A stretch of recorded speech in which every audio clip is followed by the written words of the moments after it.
দেখতে পান নাজিরহাটে আজকে বিকেল বেলায় দেব এসে গেছে, এখানে কীর্তনের লোক হবে, দেবকে দেখতে ছুটে চলে যাবে। এই যে বিষয়, এই বিষয়। হ্যাঁ, দেবের বাড়ি আমাদের পশ্চিম মেদিনীপুরে। হ্যাঁ, দেব আমাদের ওখানে আসে ভোটের আগে, তাই সবাই হাত মেলায়, আমিও দেখতে যাই, প্রচুর ভিড়, ওরে বাবা আগানো যায় না।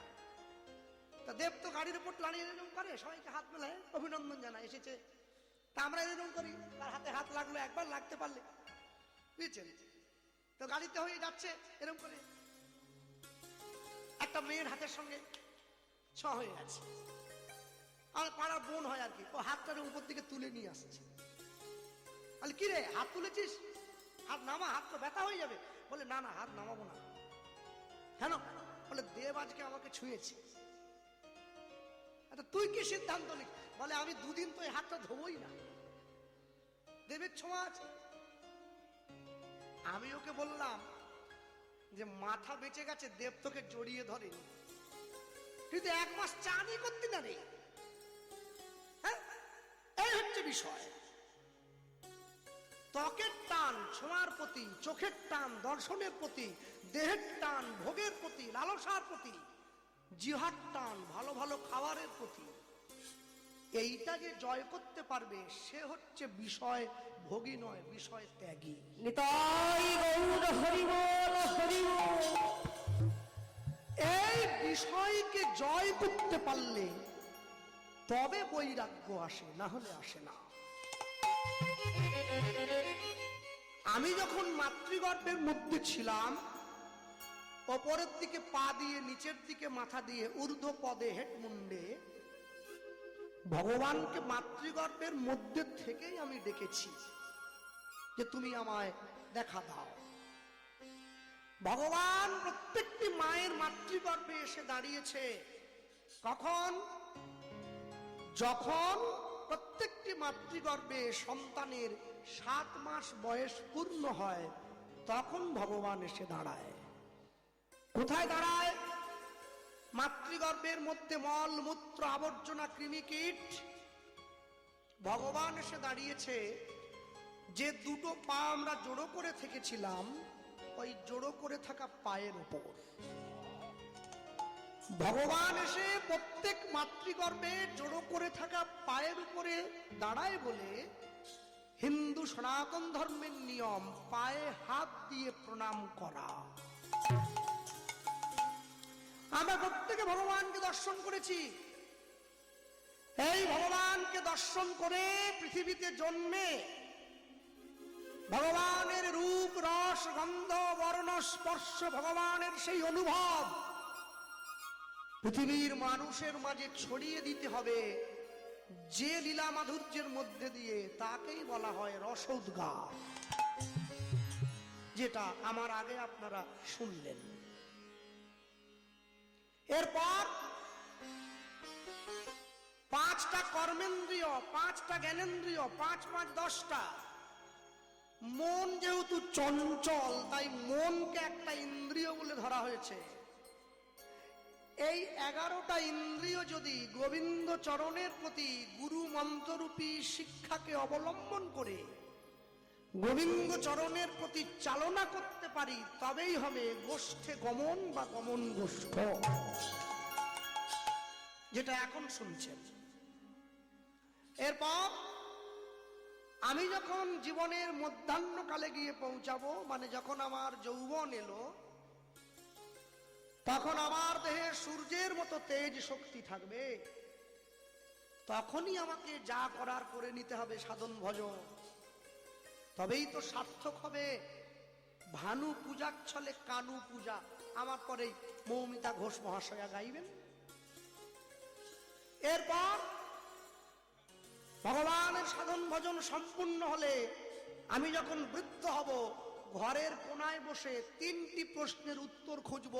কে আমি, কেন মোরে, যারে তাপত্রয়, ইহানা জানি জীবের কইছে হিত হয়।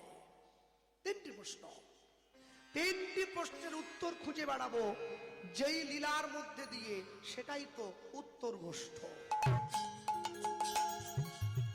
আমি যখন 3টি প্রশ্নের উত্তর পেয়ে যাব, পাওয়ার পর আমি ভগবানকে দর্শনের জন্য আমার মন আকুলি বিকুলি করবে, তখনই আমার জীবনে দর্শন হবে। উত্তর প্রশ্নের পরেই রূপ, ভগবানের রূপ দেখার পরে তার কাছে যাওয়ার জন্য মন যখন ব্যস্ত হয়ে পড়বে, মন যখন দুঃখ পাবে, রূপের পরেই তো আসবে আক্ষেপ অনুরাগ।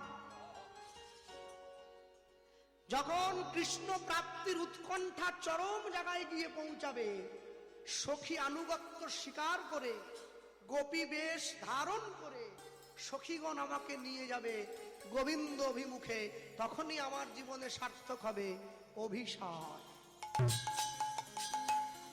অভিসার যখন সম্পূর্ণ হবে, আমি দর্শন করব নরলীলার সর্বশ্রেষ্ঠ লীলা, শ্রী গোবিন্দের রাসলীলা। এই যে 8টা পর্যায়, 8টি পর্যায়ের একটি উদ্দেশ্য আত্মার সঙ্গে পরমাত্মার মিলন করিয়ে দেওয়া। যেই যেই পদ্ধতির মধ্যে দিয়ে মিলন করতে হবে, সেই পদ্ধতিগুলোই এই 8টি পর্যায়ে সুন্দর বিভক্ত করে দেওয়া আছে। তাহলে প্রথম কথা হলো ভারতবর্ষের আদি শিক্ষা বৈরাগ্য। এরপরে কি লিখছেন? বৈরাগ্য বিদ্যা নিজ ভক্তি যোগম। শুধু বৈরাগ্য হলে আবার ঈশ্বর পাওয়া যায় না। কলিযুগের মানুষ তো যুক্তিবাদী, তারা তর্ক করবে, তারা বিভিন্ন রকম কথা বলে আপনার মনকে এদিক থেকে ওদিকে পরিচালিত করবে, আপনার মনোসংযোগকে নষ্ট করে দেবে, মনকে ডাইভার্ট করে দেবে একদিক থেকে আরেক দিকে। এর জন্য বিদ্যার প্রয়োজন। কেন বিদ্যা গ্রহণ করবেন? বিশ্বকবি রবীন্দ্রনাথ ঠাকুর বলেছিলেন, আমরা বিদ্যাকে বহন করে বেড়াই, বিদ্যাকে বাহন করতে পারি নাই। দেখেন না, যে বাড়ির ছেলে মেয়েরা ইংলিশ মিডিয়াম স্কুলে পড়ে, এইটুকু ছেলে,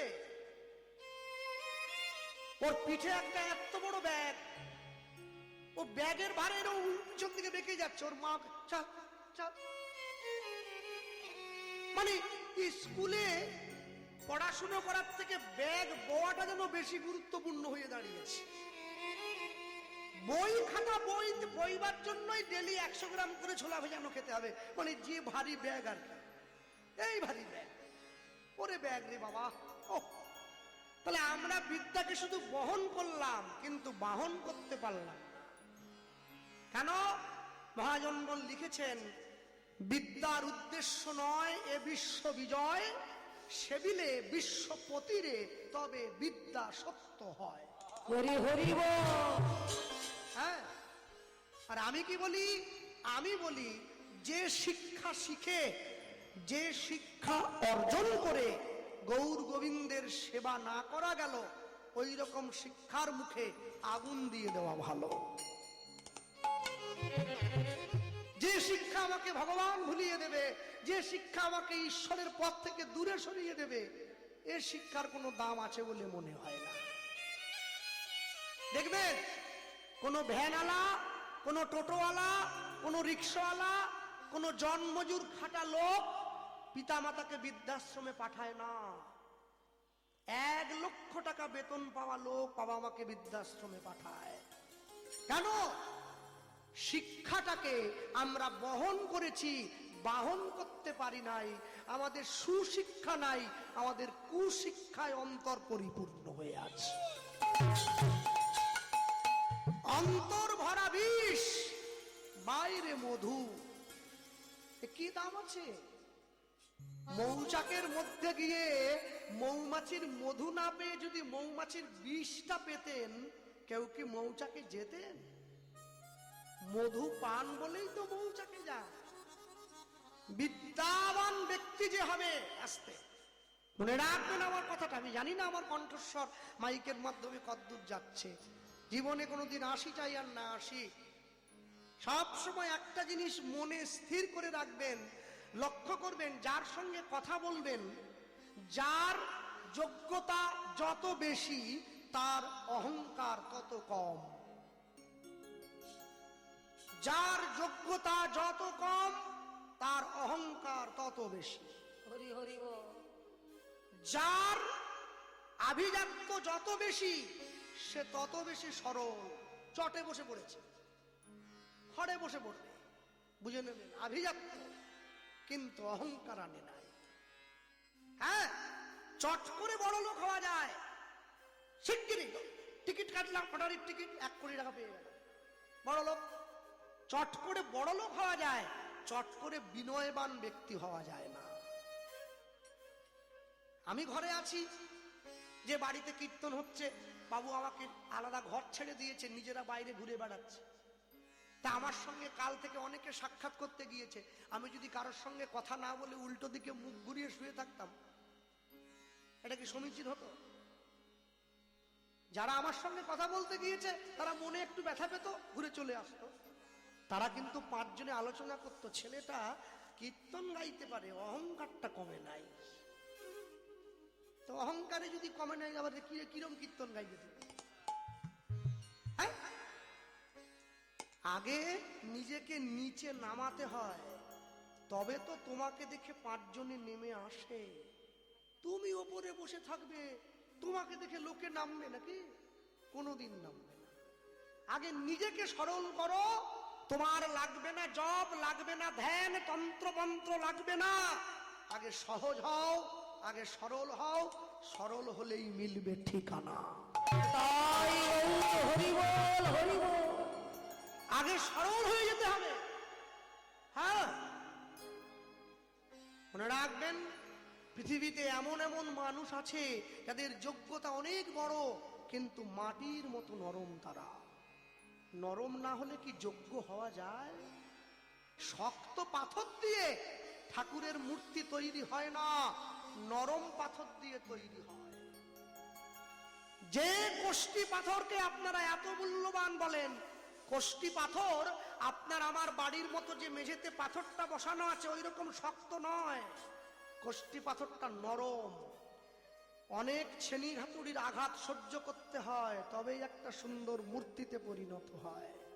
জীবনে অনেক ঘাত প্রতিঘাত সহ্য করে মাথা নিচু করে শিক্ষা অর্জন করতে হয়, তবে বড় জায়গায় যাওয়া যায়, না হলে কোনোদিন যাওয়া যায় না। জীবনে ভগবানের সঙ্গে কি চুক্তি করে এসেছি যে আমি দুঃখ নেব না, শুধু সুখটাই নেব? চুক্তি নেই, দুঃখও নিতে হবে, সুখটাও নিতে হবে। সুখ দুঃখ দুটি ভাই, সুখের লাগিয়া করে যে প্রীতি, দুঃখ যায় তার ঠাই। হরি হরি বল। তাহলে বৈরাগ্যের সঙ্গে বিদ্যা মিশেছেন, মহাপ্রভু মেশালেন বৈরাগ্য বিদ্যা। এরপর দেখছেন সব মানুষে গ্রহণ করছে না, সব মানুষে গ্রহণ করছে না বৈরাগ্য বিদ্যা। এরপরে কি মিশালেন? নিজ ভক্তি যোগম। এরপরে ভক্তি মেশালেন, এরপরে ভক্তি মিশিয়েছেন। তাহলে বিদ্যা এলো, বিদ্যার সঙ্গে সঙ্গে বৈরাগ্য এলো, বৈরাগ্যের সঙ্গে সঙ্গে ভক্তি এসে গেল। 3টে জিনিস মিশে গিয়েছে। জীবনের 4টি ধাপ আগেকার দিনে পড়তে হতো আশ্রমে থেকে।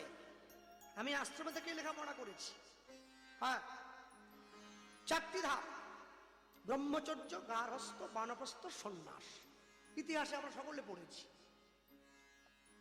10 বছর বয়স থেকে 25 বছর পর্যন্ত ব্রহ্মচর্য, 25 থেকে 45 পর্যন্ত গার্হস্থ, 45 থেকে 55 পর্যন্ত বানপ্রস্থ, 55 পরে সন্ন্যাস। 10 থেকে 25 ঊর্ধ্বলিঙ্গ ঊর্ধ্বজনী ঊর্ধ্বরতি হয়, ঊর্ধ্ব না হইলে জীবে যাবে জমালয়। পুরুষের লিঙ্গ হয় মস্তকের মণি, তা লইয়া খেলা করেন দেবপদ্মজনী। শ্রীরাধিকা হয় তার প্রেমের মহাজন, সেই মানুষের বাড়ে ওজন, তাকে বলে মহাজন। হ্যাঁ, সবকিছু ভেঙে বলতে পারবো না, যারা বোঝার তারা বুঝে নেন। 10 থেকে 25, 25 থেকে 45 গার্হস্থ, সংসারে ফিরে আসবে, বিবাহ করবে, নিজ স্ত্রীকে দিয়ে সন্তানের জন্ম দেবে, নিজ স্ত্রী ছাড়া জগতের বাকি নারীদেরকে মাতৃজ্ঞানে সম্মান করবে, ভবিষ্যতের জন্য সঞ্চয় করবে, সৎ পথে উপার্জন করবে, গুরু দীক্ষা নেবে, ভগবানকে সেবা দিয়ে প্রসাদ পাবে। গার্হস্থ। 45 থেকে 55 বানপ্রস্থ, নখ বড় রাখবে, চুল দাড়ি বড় রাখবে, জল ছেঁকে খাবে, স্ত্রীর সঙ্গে কথা কম বলবে, নিজের মেয়ে যদি উপযুক্ত হয়ে যায় নিজের মেয়ের সঙ্গে নির্জনে কথা বলবে না। 55 পরে সন্ন্যাস, সংসারের মায়া ত্যাগ করে নির্জনে চলে যাবে ঈশ্বর ভজনের জন্য। জীবনের 4টি ধাপ মনে রাখবেন। চাইলেই আপনারা বাড়ির ছেলে মেয়েদেরকে ডাক্তার, ইঞ্জিনিয়ার, উকিল, ব্যারিস্টার, মাস্টার তৈরি করতে পারেন, চাইলেই ভক্ত তৈরি করতে পারবেন না।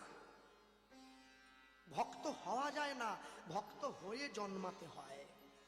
হ্যাঁ, কোটি কোটি জন্মের যদি থাকে সুকৃতি সংস্কার, তবে তার ভাগ্যে হয় বৈষ্ণব আচার, সবাই হবে না।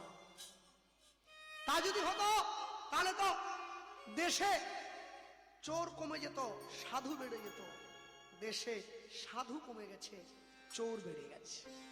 হ্যাঁ, এই যে আমাদের কোচবিহারেও হচ্ছে, আমাদের মেদিনীপুরেও হচ্ছে, গোটা বাংলাতেই হচ্ছে। কি একটা এসআইআর নাকি হচ্ছে না, এতে দুটো উপকার হচ্ছে। প্রথম কি, এক, যারা এই দেশের নাগরিক নয় তাদেরকে দেশ ছাড়তে হবে। আর দুই, 2002 সালের পরে যে সমস্ত শিক্ষিত ছেলে মেয়েরা বুড়ো বাবা মাকে বৃদ্ধাশ্রমে রেখে এসছে, তারা ঘন ঘন ছুটছে, বাবা একটা সই দিয়ে দাও, ও বাবা একটা সই দাও, তুমি সইটা না দিলে আমি তো থাকতে পারবো না, আমাকে চলে যেতে হবে, একটা সই দাও। বাবা বলে সই আমি দিতে পারি, আগে আমার সম্পত্তি আমাকে ঘুরি দে। বাবাও একবারে জেকে বসেছে। হ্যাঁ, দুটো উপকার, পিতা মাতা সন্তান স্নেহ পাচ্ছে, দেশের নাগরিক যারা নয় তারা দেশ ছেড়ে চলে যাচ্ছে। মনে রাখবেন, চৈতন্য মহাপ্রভু এলেন, দুটো কি গো, অনেক উপকার দিয়েছেন, তার মধ্যে দুটো বলে দিলাম। কি, কলির পাপাচারী অনাচারী কৃষ্ণ বহির্মুখী জীবকে কৃষ্ণ দিলেন, আর দুই, জীবকে হরিনাম দিয়ে দিলেন, যাতে জীব অনায়াসে তার চরণে চলে যেতে পারে। তাই গৌর হরি বল, হরি বল, হরি বল। আজকে প্রাতঃকালে, হ্যাঁ আজকে সকালবেলায় চৈতন্য মহাপ্রভু বড় হয়ে গেছে, আর এই যৌবন বয়সে এসে সকালবেলায় ঘুম থেকে গিয়ে মায়ের কাছে গিয়ে বলছে, ও মা, আমার খেলার জিনিসগুলো দাও না একটু। মা বলে, পাগল ছেলের কথা শোন, হ্যাঁ যখন ছোট ছিলি তখন খেলতে আমি বের করে দিয়েছি, এখন এই সমস্ত না না, আমার ইচ্ছে হচ্ছে একটু খেলি না। অনেক সময় হয় না, ছেলের বাবারা গিয়ে ছেলের সঙ্গে একটু ব্যাট নিয়ে, মা আবার ডাক দেয়, তুমি এই বুড়ো বয়সে কাজ নেই, তুমি ওর সঙ্গে লেগে পড়লে। বলে, না, একটু মাঝে মাঝে ইচ্ছে হয় ছোটকালে ফিরে যাই। মহাপ্রভু মাকে গিয়ে বলছে, মা দাও না, সচিমা বের করে দিচ্ছে। কি কি দিয়েছে? মহাপ্রভু ছোটবেলার খেলার সাথী কি কি ছিল? একটা শিঙা ছিল, একটা বাঁশি ছিল, একটা বেনু ছিল, একটা মুরলি ছিল, সেগুলো বের করে দিচ্ছে। এইগুলো নিয়ে খেলবি? হ্যাঁ। আর যেই খেলবে বলে সব বের করে নিয়ে ছড়িয়ে ছিটিয়ে নাচছে, অমনি ভক্তরা ছুটে এসছে। শ্রী অদ্বৈত, নিত্যানন্দ, শ্রীবাস গদাধর, তার মাঝে আছে আমার গৌরাঙ্গ সুন্দর। মহাজন কলম দিচ্ছে, কি সিংহা বেলু মুরলী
সিংহাসনে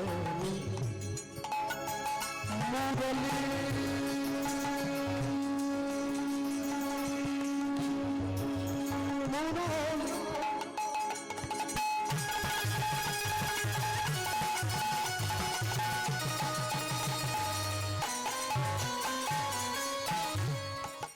কবিরা কবিরা কবিরা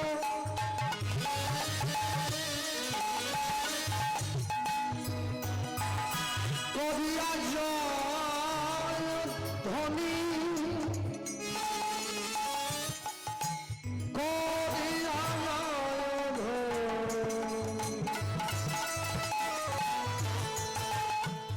কবিরা জয় ধ্বনি ওই না সিংহা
হই হই বলিয়া গোরা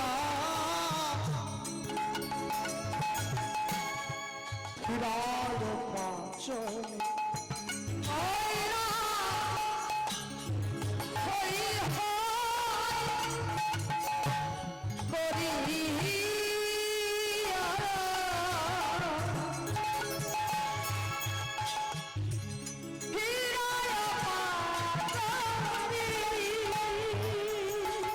দেখো রমাই সুন্দরানন্দ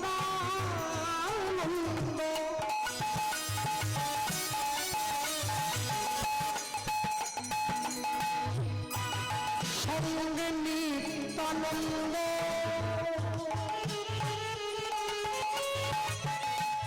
গৌরীদাস অভিরাম সভারয়ানন্দ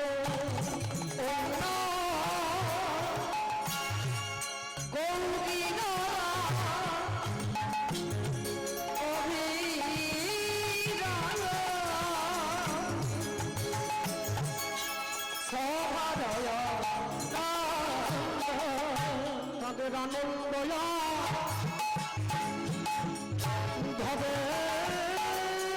না রে তাদের আনন্দ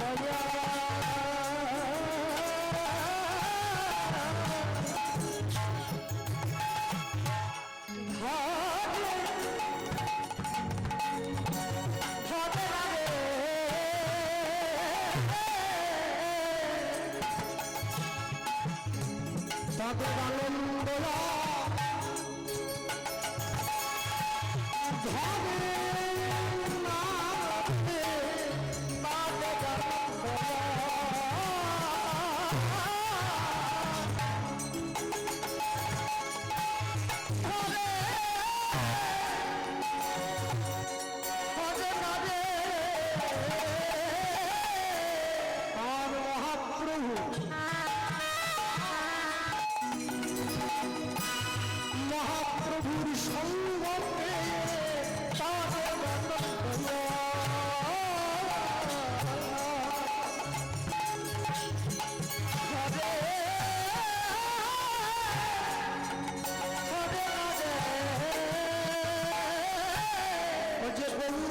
মা গোলাম বলে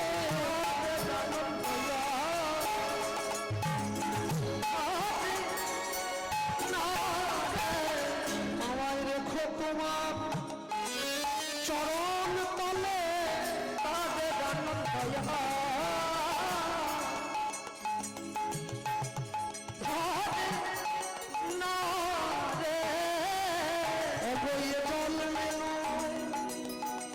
প্রতি জন্মে জন্মে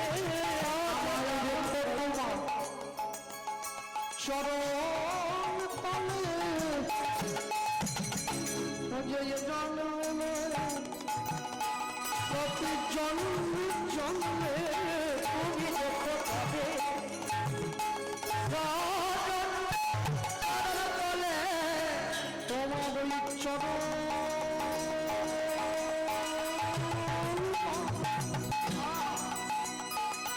চরণ বড় ভালোবাসি আর চরণ ছড়া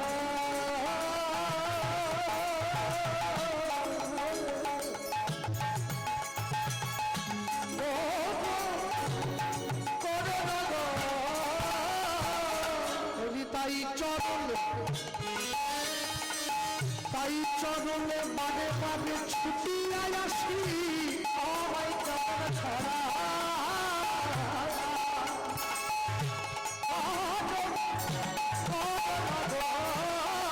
এই যে পরমার্থিক আনন্দ লাভের পরে চরণ ছড়া বলিও হে মদের ঠৌর হরি বলি প্রিয় মদের চরণ করি বলিল হে আমাদের গৌর হরি জানো চরণ করি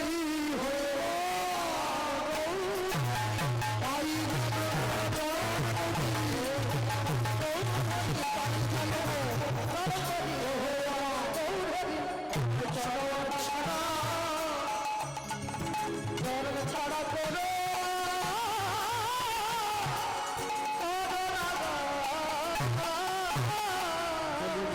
দাস অভিরাম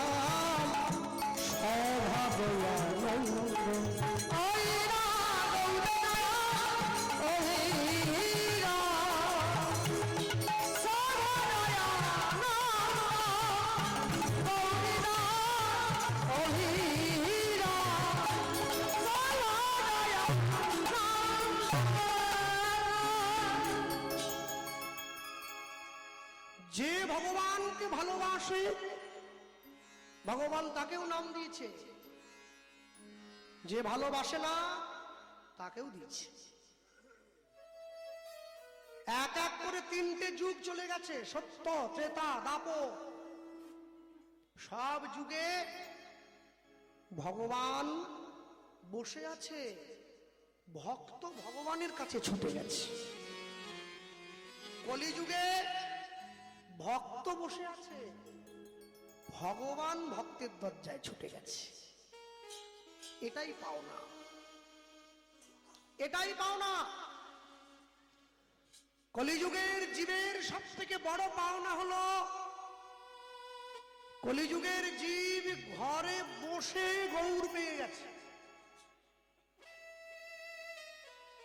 এই যে কীর্তনে এখন যেখানে কীর্তন হচ্ছে শুনতে পাচ্ছি সকল ভক্তদের জন্য প্রসাদের ব্যবস্থা।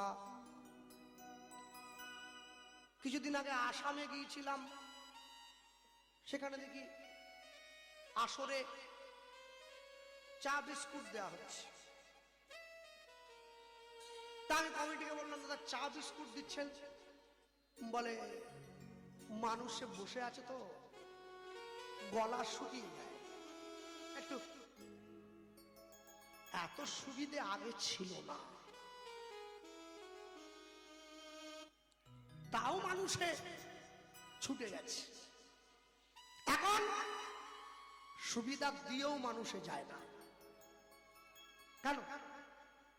আগে তো স্টেশনটা দূরে ছিল, ট্রেন আসার 1 ঘন্টা আগে বেরিয়ে পড়তে হতো। এখন প্ল্যাটফর্মটা বাড়ির কাছে এসে গেছে, ট্রেনটা আবার একটু বেশিক্ষণ দাঁড়ায়। লোক ভাবে আগে থেকে কেন যাব, প্ল্যাটফর্মে ট্রেন ঢুকলে তারপর যাব। কিন্তু কি জানেন, কাছের লোকেরা ট্রেন ফেল করে একটু বেশি, দূরের লোক তো আগে এসে গেছে।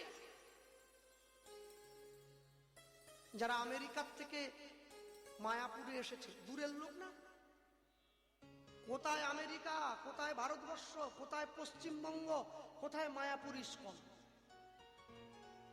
হরে কৃষ্ণ বলতে পারে না, বলে হরে কৃষ্ণ হরে কৃষ্ণ। দূরের লোক টিকিট কেটে আগে বসে আছে। আর যারা পশ্চিমবঙ্গের লোক, এরা তো কাছের লোক, এরা জানে ট্রেন তো বাড়ির কাছেই আছে, এখন কেন যাব, যৌবন বয়সে কেন যাব, বুড়ো বয়সে হরে কৃষ্ণ বলে নেব। ব্যাগ ট্যাগ গোছানো আছে, ট্রেন এলেই ছুটে উঠে যাব। এত সহজ নয়। রামকৃষ্ণ পরমহংসদেব বলতেন, ঈশ্বর সবার মধ্যে আছেন, ঈশ্বরের মধ্যে সকলে নেই। মায়েরা বুঝতে পারছেন? এই যে মায়েরা বসে আছেন মাঝখানে,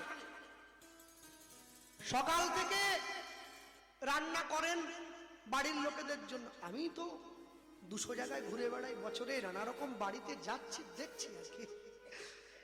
তাই ঘুম থেকে ভোরবেলা পৌঁছে গেছি, সন্ধ্যেবেলা কীর্তন, স্বামী অফিস যাবে, রান্না করছে। আমি ঘুম থেকে উঠে রান্নাঘরে গিয়ে বললাম, মা একটু গরম জল একটু। মা তখন, মায়ের ভাবটা কেমন জানো, হ্যাঁ, সংসার তো নয়, যেন কারাগার।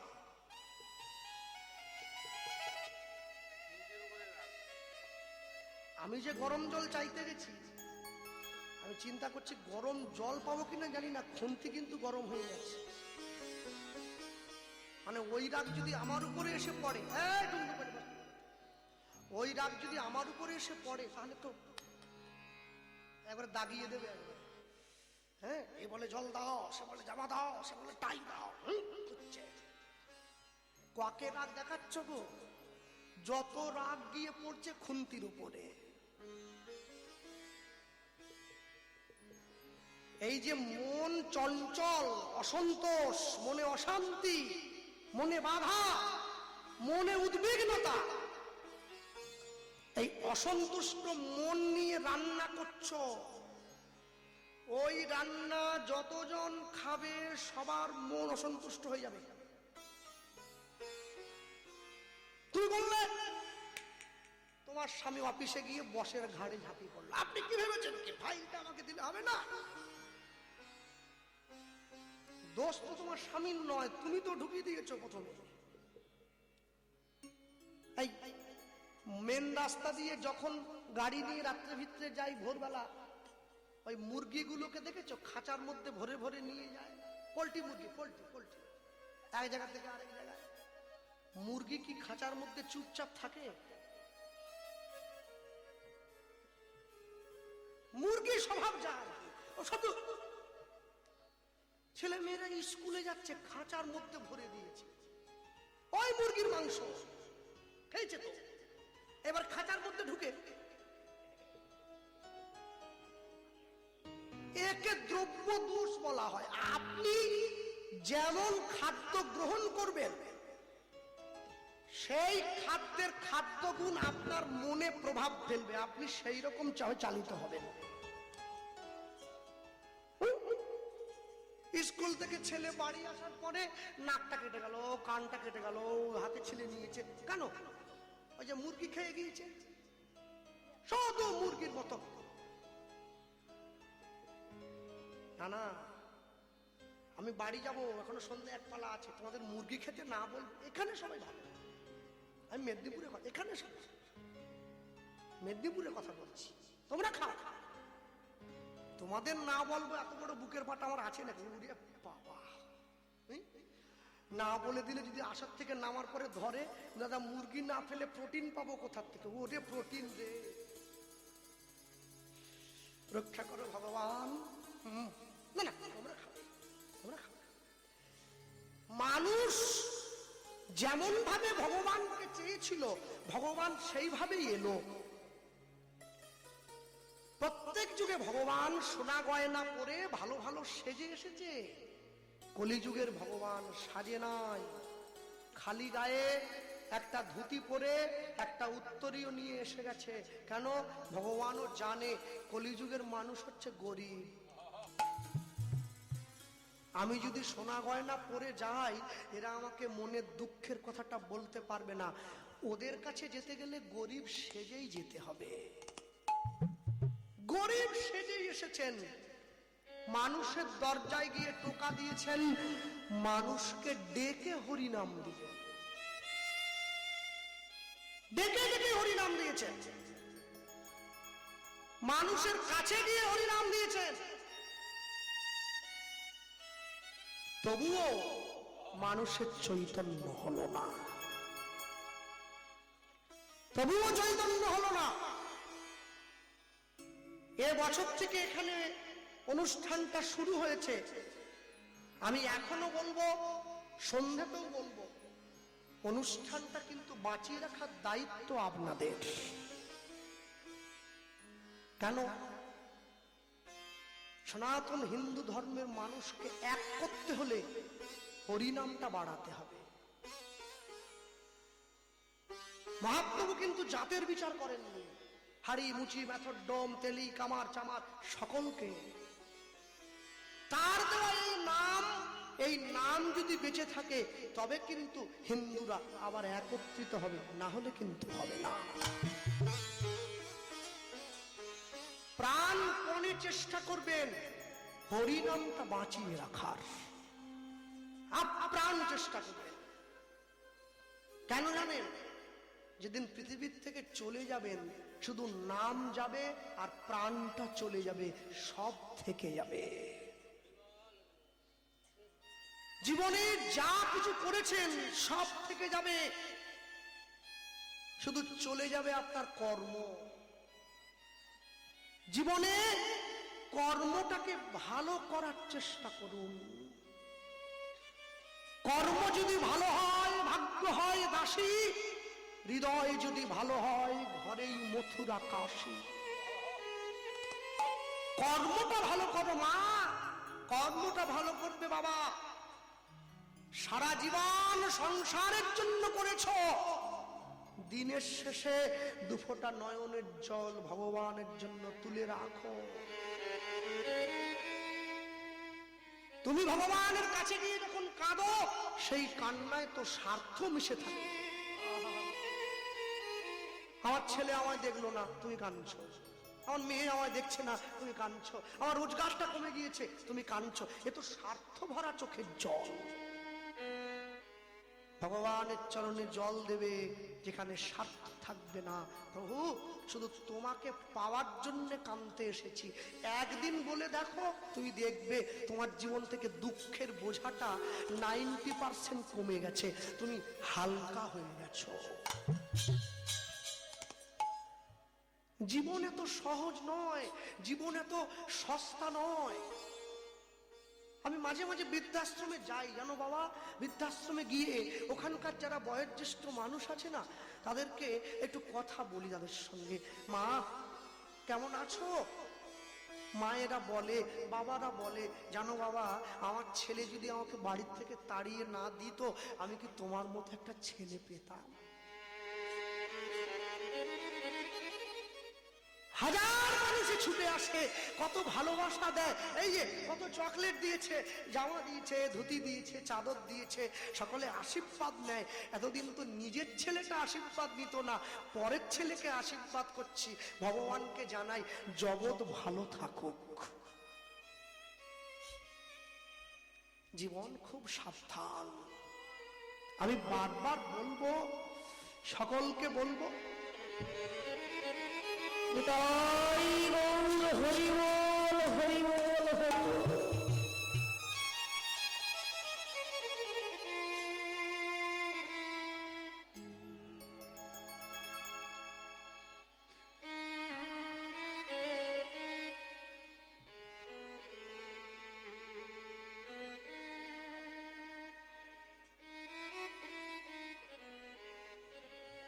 আশীর্বাদ করবেন। কেন করবেন? একটাই কারণে করবেন, জীবনে মনুষ্যত্ব থেকে বেরিয়ে যেন না চলে যায়। টাকা পয়সা তো হাড়ি মুচি মেথরেরও কামায়। ধনে যদি প্রাণ দিত, ধনী রাজা না মরিত, ধরামর হইত রাবণ। ধনে যদি রাখে দেহ, ধন গেলে নহে কেহ। এতএব ও ভাই, কি করিবে ধন? হ্যাঁ, কালকে রাত্রিবেলায় ডাক্তারবাবু এসেছিলেন, ওনাদের বাড়ির মায়েরা এসেছিলেন, কথা হচ্ছিল। মনে রাখবেন, জীবন বড় বৈচিত্র্যময়।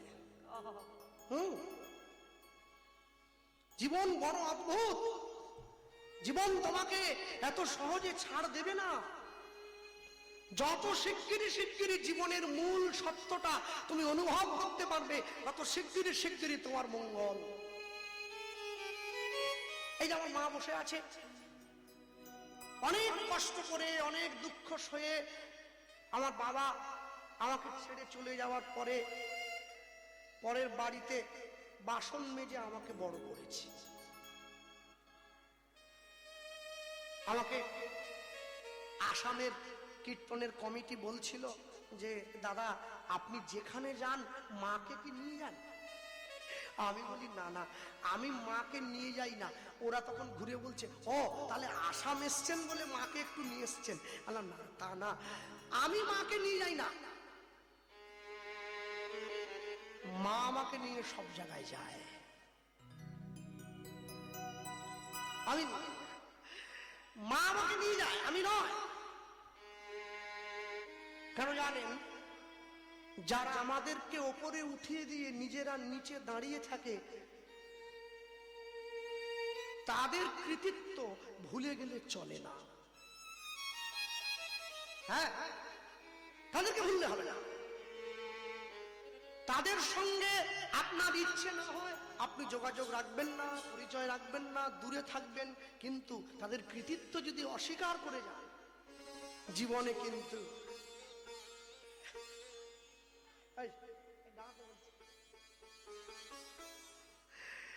তাদের কৃতিত্ব ভুললে চলবে না। এখন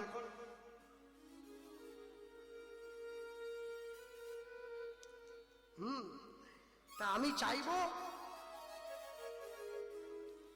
পৃথিবীতে সকল মায়েরাই তাদের সন্তানের জন্য অনেক কষ্ট করে, অনেক যত্ন করে সন্তানকে লালন পালন করে।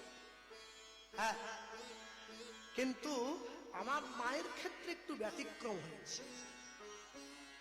কেন ব্যতিক্রম? একটা জিনিস জানবেন সব সময়ের জন্যে, আমি যখন প্রথম চাকরিতে জয়েন করেছিলাম, ফাইল নিয়ে সরকারের দরজায় ঘুরে ঘুরে অনেক কষ্ট করে পরীক্ষা দিয়ে যখন চাকরি পেয়েছিলাম, সেদিনও আমার মায়ের চোখে জল ছিল। কেন? যে আমার ছেলে একটা রাস্তা পেয়ে গেছে জীবনে, অন্তত ভাবটালের ভাবটার হবে না। হ্যাঁ, আমি কীর্তন গাইবার কথা নয়, কীর্তন গাইতাম কিন্তু শখে, পেশা হিসাবে নেই। আমি সরকারি চাকরি করতাম, সেন্ট্রাল গভর্নমেন্ট এমপ্লয়ি ছিলাম, রেলে চাকরি করেছি। কিন্তু আমার বাড়ির থেকে খড়গপুর 45 মিনিট সময় লাগে ট্রেনে। 10 মিনিট দেরি হয়েছিল অফিসে পৌঁছতে, ট্রেন লেট ছিল। আমার উপরের যিনি সিডি ছিলেন, চিফ ডাইরেক্টর, তিনি আমাকে বলছেন, চাকরের মতো থাকবে, কালকে থেকে দেরি হলে তোমাকে শোকজ করে দেওয়া হবে। এই যে চাকর বলেছিল, এই কথাটা বড় ব্যথা পেয়েছিলাম আমি। কেন? চাকর যদি হতে হয়, কোন মানুষের চাকর কেন হব? ভগবানের চাকর। এক কথাতে সব ছেড়ে দিয়েছি। যখন মাকে এসে বলি যে আমি কিন্তু চাকরিটা ছেড়ে দিলাম, মা সেদিনও কেঁদেছিল, বলে খাবি কি? হ্যালো, যার জন্য ছাড়লাম খাওয়ার ব্যবস্থা সেই করে দেবে। আজকে হয়তো আমার অনেক বড় গাড়ি বাড়ি সম্পত্তি অনেক কিছু হয় নাই, কিন্তু আমার খাওয়ার অভাব তো নাই। দুবেলা দুমুঠো চলে তো যাচ্ছে, এটাই তো চাওয়া। সব সময় ভগবানকে জানা। নিতাই গৌর হরি বল হরি বল হরি বল।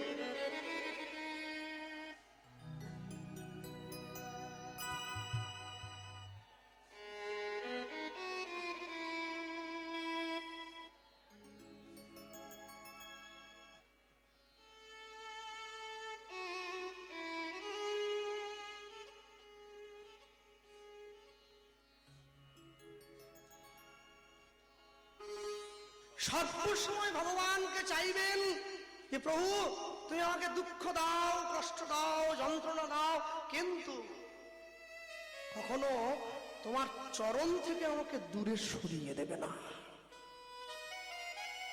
হ্যাঁ, আনন্দ আনন্দ মহানন্দে থাকবো, তোমার নাম গাইব, কৃষ্ণ নাম নবমুখে জনম গাইব সুখে। এর থেকে কি যায়? এটাই তো জীবন। জীবন বড় বৈচিত্র্যময়। বিখ্যাত গান আছে না? হ্যাঁ, আমি শ্মশানে মরা পড়াতে গিয়েছিলাম একদিন। তো যার বাড়ির লোক মারা গেছে তাকে যারা ভালোবাসতো না তারা দুর্নাম করছে, মরেছে ভালোই হয়েছে। তার ছেলে এসে তার পিসির হাত ধরে বলছে, অপিসি বাবা তোমায় ভালোবাসতো না বলছো, বাবা কিন্তু তোমার জন্য 10 কাঠা জমি দিয়ে গেছে। তখন পিসি তার ভাইয়ের জন্য কাঁদছে। আহা, এই ভাইকে আমি ভুল বুঝেছি। বিখ্যাত গান আছে না, এই তো জীবন হিংসা বিবাদ লোভ ক্ষোভ বিদ্বেষ, চিতাতেই সব শেষ, চিতাতেই সব শেষ, এই তো জীবন। এইটুকু তো জীবন। জীবন ভরা শুধু হিংসা বিবাদ লোভ ক্ষোভ অহংকার অভিমান আত্মগ্লানি, সারা জীবন ধরে শুধু চাওয়া পাওয়ার খেলা। ছেলে আমার, মেয়ে আমার, বাড়ি আমার, টাকা আমার, পয়সা আমার, ধন আমার, সম্পত্তি আমার। 10 মিনিটের জন্য বলরামপুর থেকে নাজিরহাটের অটোতে বসে অটোর সিটে রুমাল রেখে দিয়ে বলি সিটও আমার। আমি কোনোদিন চিন্তা করিনি সব যদি আমার তবে আমি কার। যেদিন দুটো চোখ বন্ধ হয়ে যাবে আমার সামনে সব সরকারি খামার, আমার বলে আর কিছু থাকবে না। জীবনকে ভালোভাবে গ্রহণ করবেন। আজকে সেই জীবনের মূল মন্ত্র শেখাবার জন্য চৈতন্য মহাপ্রভু এসে দাঁড়িয়েছেন। আজকের ভাতটা কেমন? সম্মুখে দাঁড়িয়ে সকল ভক্তদের কাছে নিয়ে বাহু তুলি গোদাচার করে হরি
মনে হরিষে ওই না বাসুদেব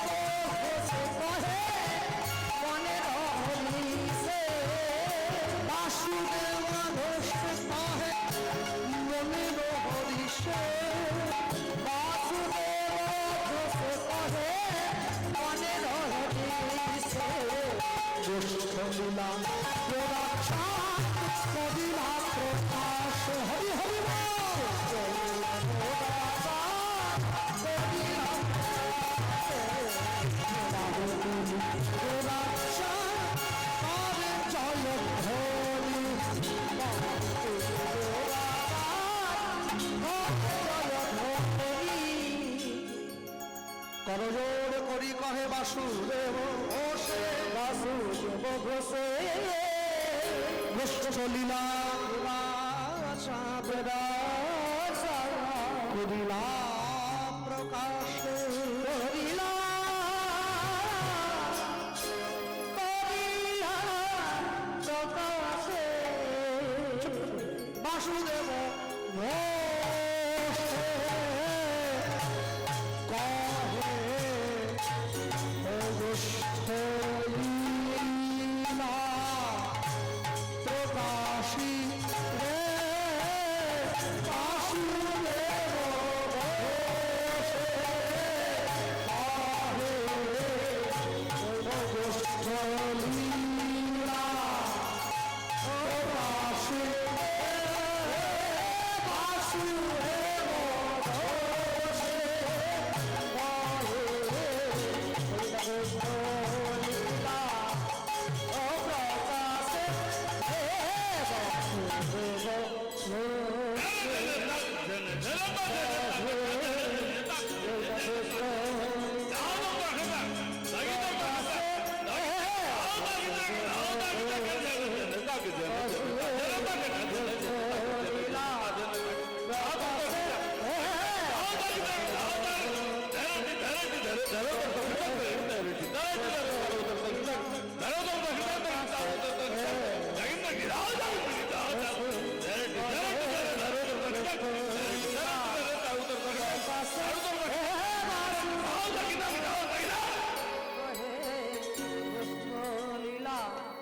প্রকাশে বাসুদেব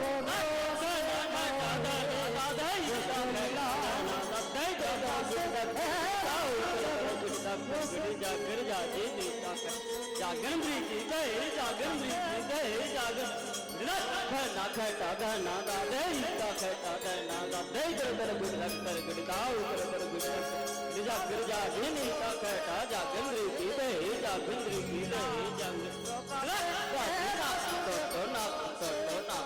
तो तक गुरदासी ना गुरदाने तो गुरदाता गिरदा रे जाना दे तक तक तक दे तक तक दे जाना दे दीना तो ना तो तक गुरदासी ना गुरदाने तो गुरदाता गिरदा रे जाना दे तक तक दे जाना दे दीना तो ना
বাসুদেব ঘোষে দহে মনের হরিষে মনের হরিষে গোষ্ঠ লীলা রাজা গো রাজা করিলা প্রকাশ করিলা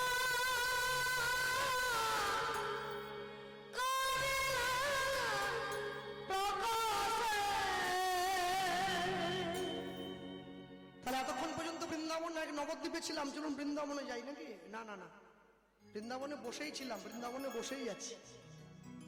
যেইখানে হয় নাম সংকীর্তন সেটাই বৃন্দাবন। তাহলে বসে আছি, একবার সকাল পর্যন্ত বসে থাকবো। হ্যাঁ, বৃন্দাবনে বসে বৃন্দাবনের কথা শুনছি। তাহলে শুনতে গিয়ে যার কথা বলবো তার বাড়ি আমাদের পশ্চিম মেদিনীপুরে। আমাদের পশ্চিম মেদিনীপুর থেকে উড়িষ্যার দিকে যেতে গেলে একটা গ্রাম পড়ে, আসতে ছোট করে বাজাও, আগে পরিচয়টা বলে দিই। পশ্চিম মেদিনীপুর থেকে উড়িষ্যার দিকে যেতে গেলে একটা গ্রাম পড়ে, যে গ্রামটার নাম হচ্ছে বেলাডিহা। এই বেলাডিহার পরে রাস্তার দুদিকে দুটো ছোট ছোট গ্রাম আছে, একটার নাম ধারেন্দা, একটার নাম বাহাদুরপুর। উড়িষ্যা থেকে এই ধারেন্দা বাহাদুরপুর দুটো গ্রামের মাঝে একজন বৈষ্ণব মহাজনের জন্ম হয়েছে, যার নাম হচ্ছে দুঃখী কৃষ্ণ দাস, যাকে আপনারা শ্যামানন্দ প্রভু বলে জানেন। নূপুর তিলক যিনি সৃষ্টি করেছেন। হ্যাঁ, বৃন্দাবনে বজে গেলে দেখা যায় এখনো আছে, মানে রাধারানীর নূপুর যিনি কুড়িয়ে পেয়েছিলেন, এই শ্যামানন্দ প্রভু যিনি, তারই লেখা এই পথ। তার কি লিখছেন? সুন্দর লিখেছেন, ভজমন ভজন করো রাধা গোবিন্দ গোপাল। আস্তে আস্তে। আচ্ছা, রাধারানী ছিল, গোবিন্দ ছিল, আর দুম করে গোপাল এসে পড়লো কিসের জন্য? ওই দুজন তো ঠিকই ছিল, আবার গোপাল ঢুকিয়ে দিছে মাঝখানে একটা। গোপাল এসছে কেন জানেন?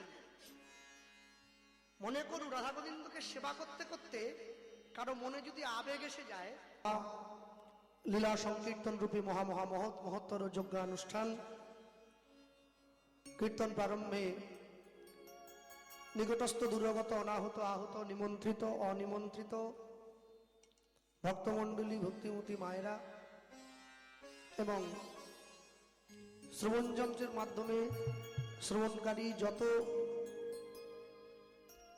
শ্রোতাবর্গ সকলা শ্রীচরণে শতকোটি দণ্ডবত প্রণাম। নিতাই গৌর হরি বল হরি বল হরি বল। অনন্ত অনন্ত কোটি বিশ্ব ব্রহ্মাণ্ডের যত নিষ্ঠাবান বৈষ্ণব, নিষ্ঠাবান ব্রাহ্মণ, নিষ্ঠাবান ভক্ত, ভক্তিমতী মায়েদের চরণে শতকোটি দণ্ডবত প্রণাম। সারা বিশ্বের যত মহামানব যারা সাকারে নিরাকারে আমাদের মাঝে ইতিউতি অবস্থান করছেন, সকল মহামানব বর্গের শ্রীচরণে শতকোটি দণ্ডবত প্রণাম।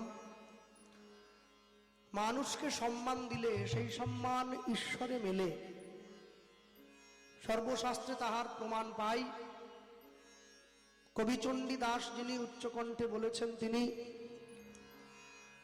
সবার উপরে মানুষ সত্য, দেখো তাহার উপরে নাই।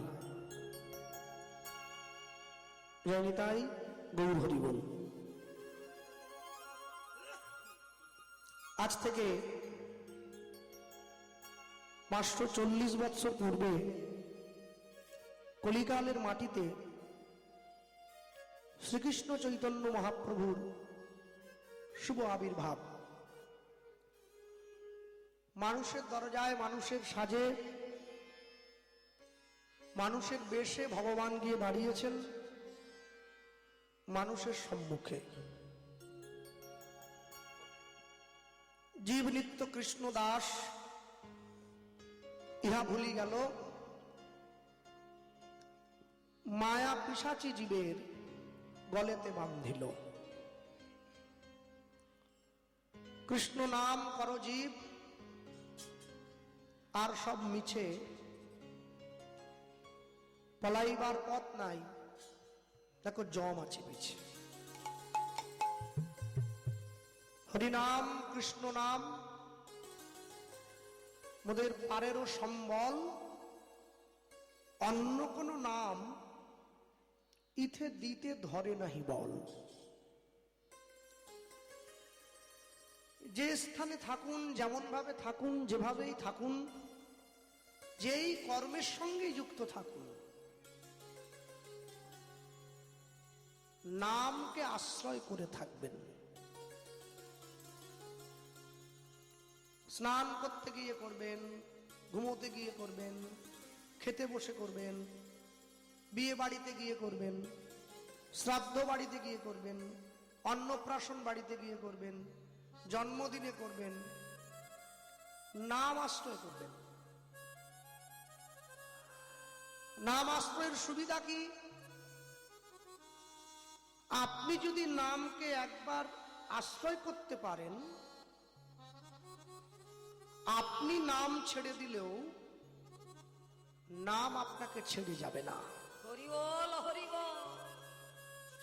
এটা সব থেকে বড় সুবিধে। যে সমস্ত পাখিরা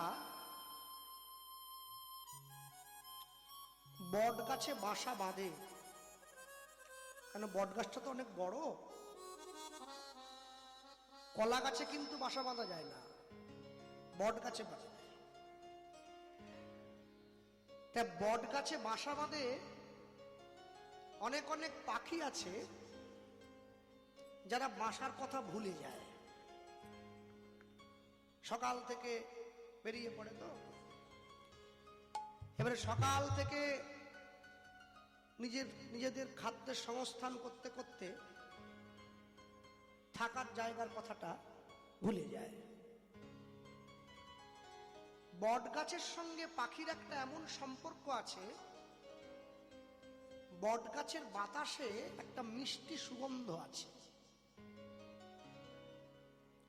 এটা চৈত্র বৈশাখ মাসে দুপুরবেলায় বট গাছের নিচে বসবেন, সকলেই পাবেন। খুব সুন্দর একটা গন্ধ, মিষ্টি গন্ধ, যেটা কিন্তু অন্য কোনো গাছে পাবেন না।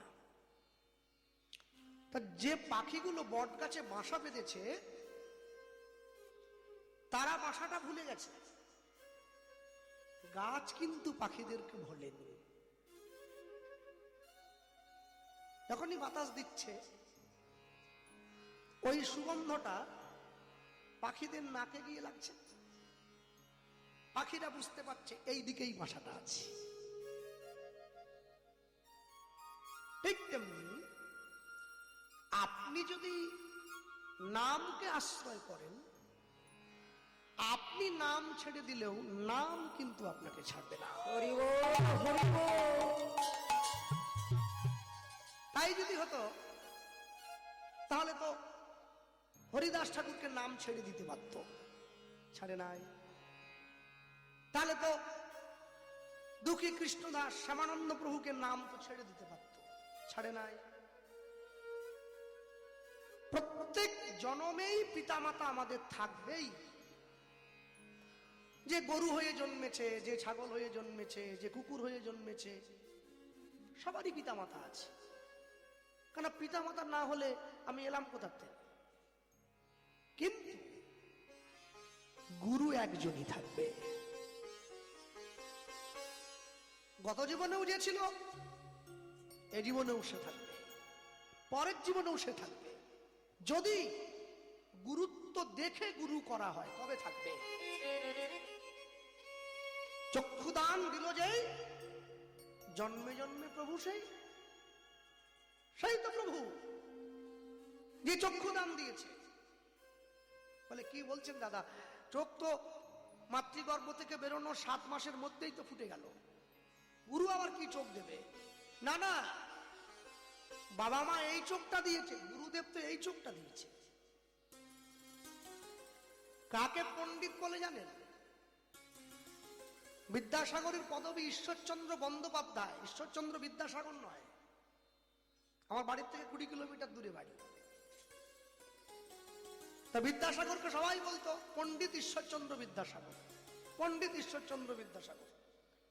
তা একজন আগে ওনাকে জিজ্ঞাসা করছে, আচ্ছা বিদ্যাসাগর মশাই, আপনাকে সবাই পণ্ডিত বলে কেন?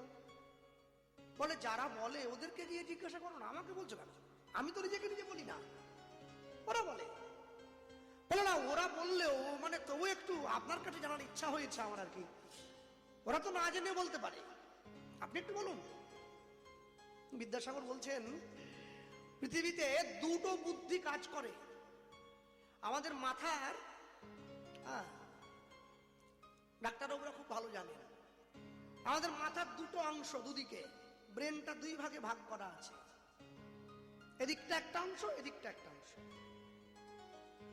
পৃথিবীতে একমাত্র ব্যক্তি ছিলেন আইনস্টাইন, যার ব্রেনের ডান দিকটা বাম দিকে ছিল, বাম দিকটা ডান দিকে ছিল, যার জন্য পৃথিবীতে তার মতো শ্রেষ্ঠ বিজ্ঞানী আর হয় না।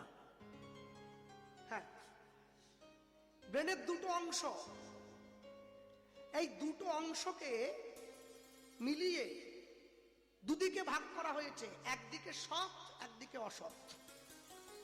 মহাজনগণের সিদ্ধান্ত বলছি, এই সৎ আর অসৎ এই মাঝখানে এসে বিচার হয়।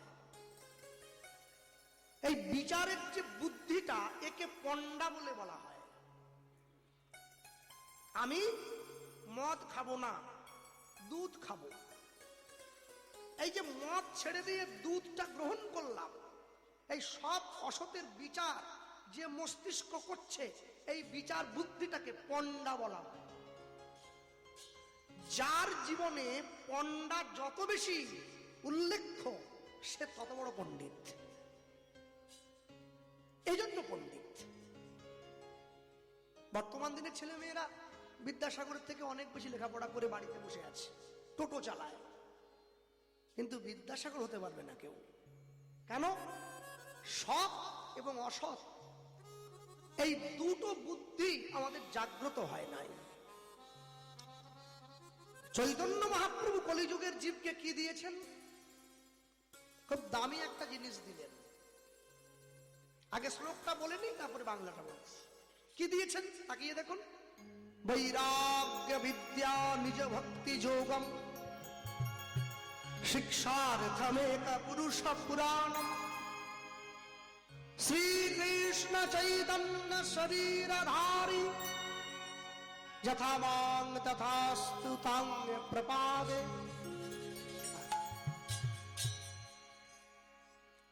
বৈরাগ্য বিদ্যা নিজ ভক্তি যোগম।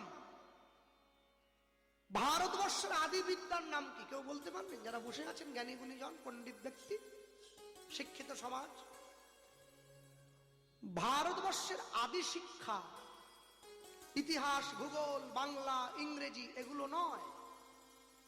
ভারতবর্ষের আদি শিক্ষা হচ্ছে বৈরাগ্য। বৈরাগ্য ছিল বলেই ভারত জগৎ সভায় শ্রেষ্ঠ ছিল। কাকে বৈরাগ্য বলে? বিষয়ে বিতৃষ্ণার নাম বৈরাগ্য। কাকে বিষয় বলে? কোচবিহার নাজিরহাটে আমার 3 বিঘে জমি আছে, এ কি বিষয় হলো? নাজিরহাট বাজারের উপরে 3 তলা 3টে বাড়ি, এ বিষয় হলো? ব্যাংকে 2 কোটি টাকা, এ বিষয় হলো? এ তো বিষয়ের অংশ হলো, বিষয় নয়। কাকে বিষয়? এখন যদি